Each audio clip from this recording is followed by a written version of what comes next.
This spring, there's been quite a buzz around the set. 151, meaning the Scarlet and Violet set, which attracted huge numbers of collectors and investors, and today, this set is making a lot of noise, especially for one simple reason.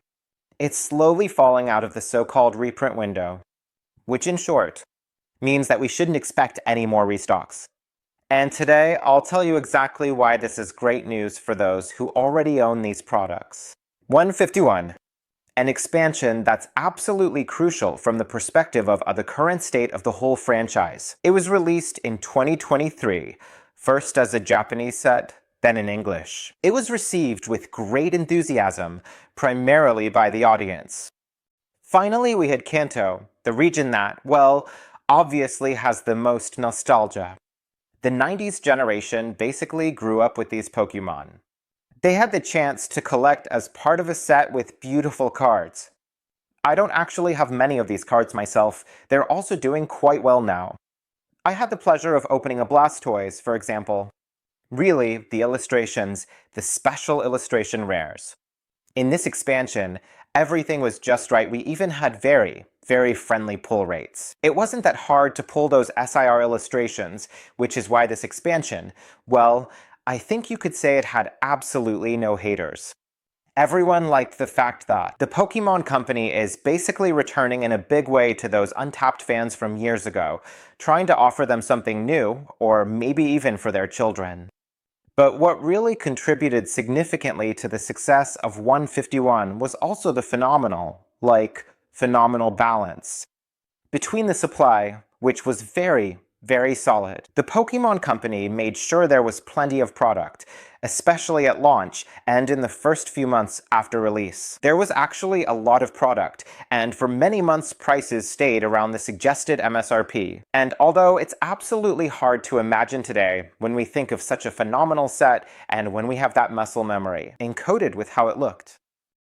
Prismatic, Destined Rivals, now Ascended Heroes, for instance, or even a weak set like Perfect Order. Well, you still can't buy it for MSRP, so memories from 2.5 years ago when a set as wonderful and phenomenal as 151 was available at MSRP, well, that's mostly for people who weren't in the market back then. It sounds like some absurd fairy tale, but that's exactly how it was. That was the case, for example, primarily, especially in Europe. We had a lot of restocks. This merchandise sat on the shelves. Anyone, absolutely anyone who wanted to buy these boxes could do so, even in large quantities. An EP like this cost about $50 to $60. You could order large quantities. There was no shortage. It didn't disappear from shelves.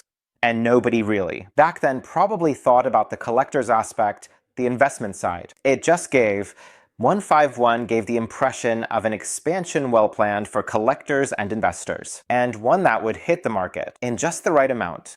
Of course, with the return of a large number of fans to this hobby, the ramping up of this whole mechanism. First, largely the announcement of Prismatic, Surging Sparks, all coinciding with the release of Pokemon Pocket. This meant that about 1.5 years ago, we already had very high interest in these cards, and 151 was also growing along with other expansions quite intensively.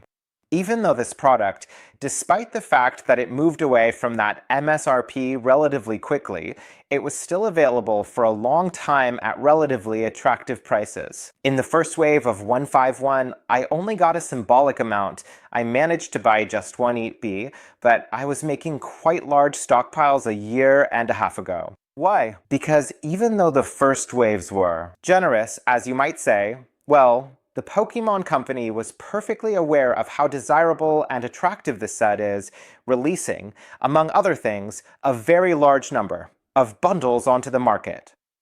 It wasn't yet the time when the Pokémon Company had to slice so thinly. This pizza between various stores, and those larger stores that had a big customer base, whether locally or online, were actually getting dozens of these displays. And you could buy them at a really attractive price. Just before Christmas Eve of 2024, I was catching a restock that appeared, and for around €500. Several, a dozen or so displays, could be easily obtained without really racing against any botters or scalpers. This product already seemed relatively expensive to people back then. And a lot of people, like for example my friend with whom I talked, among other things, about this restock, were already judging the price of bundles at 50 to 60 euros as a price. Bundles maybe more like 40, 45 euros, those were the prices. But well, that was already significantly above MSRP. For many people, that price already seemed inflated, but today, those who went on a shopping spree back then, including me, well, they absolutely have nothing to regret because a year later, when we're over a year later, when actually some official info is appearing, it's not officially confirmed by the Pokémon Company, but it actually follows from the calendar of releases. We're dealing with a situation where 151. Reprints are something we shouldn't expect anymore. There are some conspiracy theories related to 151. One of my favorites is that the Pokémon Company printed so much 151 that there are full warehouses sitting somewhere in the desert, just waiting for the moment when the gates can be opened and the stock floods the market again. But those aren't particularly realistic stories. The truth is that the Pokémon Company has already printed a ton of this product. And even when the prices per pack were already very high, this product could still be purchased, especially in the United States. Over there, all those Costco's and Sam's Clubs had various tins, tin collections, and above all, Blooming Waters, that big set with over a dozen packs. Those were still appearing, but well, we know the story. Those products were already being heavily scalped. People were fighting over them, and honestly, getting something like Blooming Waters at the suggested price was becoming a pretty abstract concept. Quite the opposite of how you could stock up on plenty of this product at launch. We in Europe, on the other hand, also got Blooming Waters, but more as a supporting product. Stores were getting between 1 to 4 or 5 cases. In the cases, there were 6 packs of those booster bundles. Comparing this to other products and collections, these weren't very large quantities.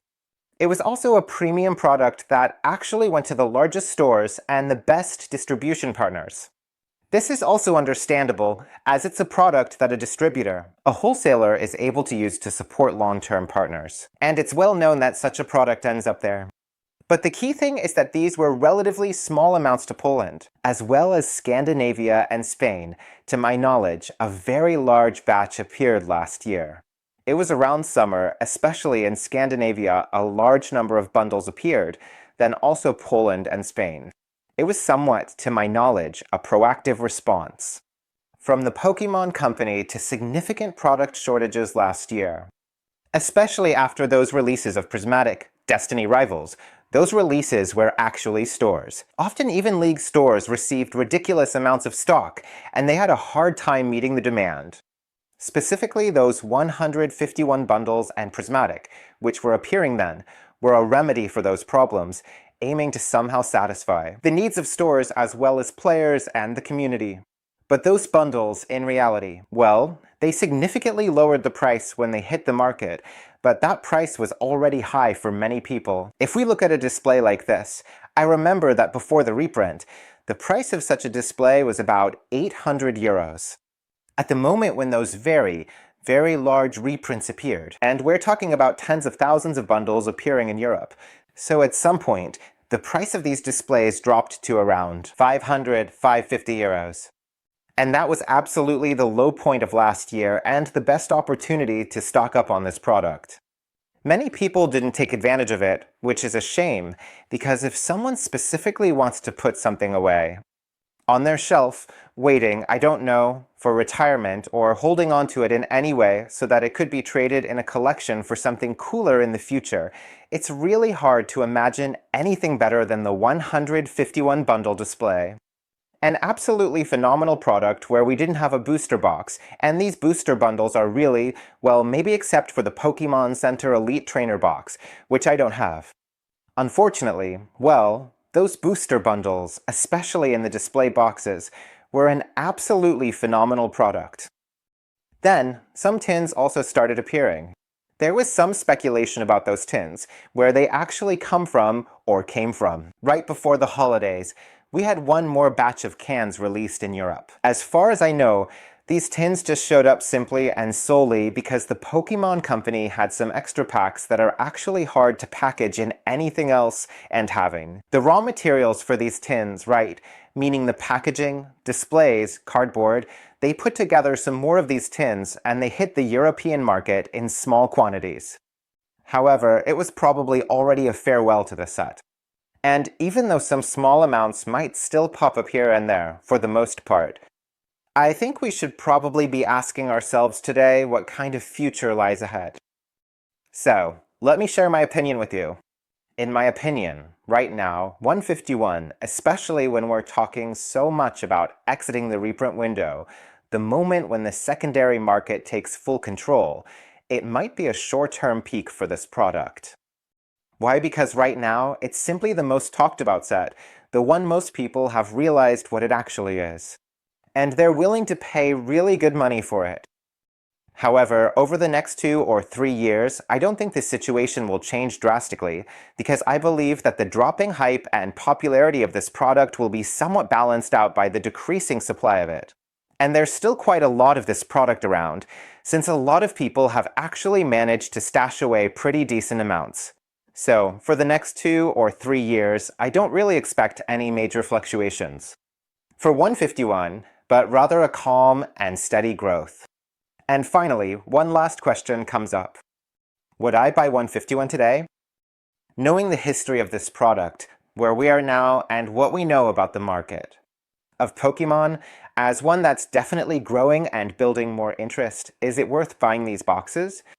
I'll answer truthfully. In my view, according to my conscience. In my opinion, if someone doesn't own any 151 at all, then having some 151 product in their collection, I think, could even justify buying an Elite Trainer box or a bundle or bundles at the prices we have now. But if I were to strictly focus only and exclusively on how much, I believe that this specific product could be the one to carry my portfolio the furthest, but probably not. Why is that? Not because there's anything wrong with 151. The 151 set is absolutely phenomenal, but mainly because I just think there are better alternatives out there right now. In Scarlet and Violet, 151 wasn't the only phenomenal special set. There was another one later with a much higher set value. Much worse pull rates and way more hype, and it was never really available at MSRP. That's Prismatic, of course. In my opinion, the ceiling for Prismatic is very, very high. Whether it's higher or lower than 151. Well, everyone can really have their own opinion on that. However, Prismatic's current prices are so much lower than 151 that I'd lean more towards SV8.5. I'd focus my thoughts there if I were looking for something interesting for me.